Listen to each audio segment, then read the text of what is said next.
Hello everyone, welcome back to new video. কেমন আছো তোমরা সবাই? আশা করি ভালো আছো, সাথে সুস্থ আছো। তোমাদের ভালোবাসা আমিও ভীষণ ভালো আছি।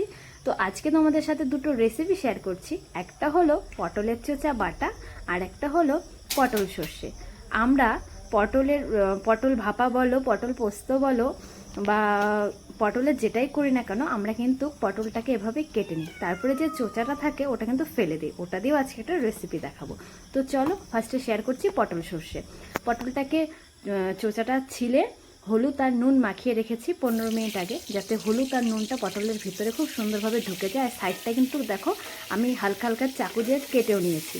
তারপরে পটলটাকে লাল লাল করে ভেজে নামিয়ে নিলাম। এবার তেলের মধ্যে বেশি করে পেঁয়াজ আর কাঁচা লঙ্কা দিয়ে দিয়েছি। পেঁয়াজটা লাল লাল যখন ভাজা হয়ে যাবে তখন এখানে সর্ষে আর জিরে আর লঙ্কা একসাথে বেটে নিয়েছি। বেটে ওই সর্ষে বাটাটা দিয়ে দিলাম, দিয়ে বেশি ভাজবো না, তাহলে চিটকুটে লাগবে। অল্প ভেজে জল দিয়ে দিয়েছি। দেখো এখন ঝোলটা যখন ফুটে এসেছে তখন আগের থেকে ভেজে রাখা পটলগুলো দিয়ে দিলাম।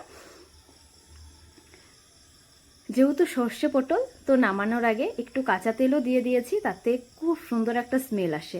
তো এরপর ওই পটল চোচা বাটাটা তোমাদের সাথে বলছি।